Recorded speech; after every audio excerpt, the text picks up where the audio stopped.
Welcome to our channel. Today we how to transfer HomeKit users for shared access to cameras step by step clearly. Open the Home app on your iPhone or iPad. Tap on the Home icon in the upper left corner. Select Home Settings from the menu. Scroll down to the People section. Tap Invite People. Enter the Apple ID email address of the person you want to share access with. Choose the level of access you want to grant them. Make sure to enable View and Control for camera access. Tap Send Invite to share the invitation.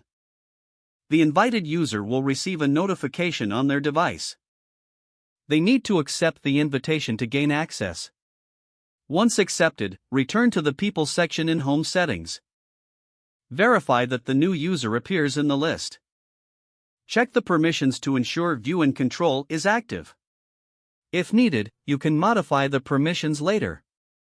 To remove access, tap on the user's name and select Remove User. Confirm you want to remove them from the home. The user will no longer have access to the cameras.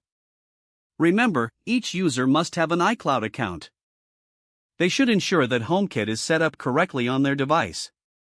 Enjoy your shared access to HomeKit cameras. If the page does not load, refresh the browser or try again in a private or incognito window. Make sure you are using the correct email address, then retype it carefully to avoid small typos. If your password is not accepted, use the reset option and create a new strong password you can remember. Check your spam folder for verification or security emails, then complete any requested confirmation steps.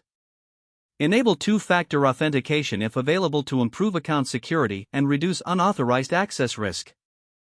After signing in, review your profile details so your contact information and settings are accurate and current.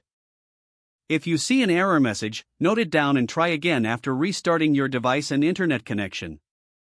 Log out when you finish, especially on shared devices, to keep your account and payment information secure. If the page does not load, refresh the browser or try again in a private or incognito window. Don't forget to like this video and subscribe to our channel for more step-by-step tech guides.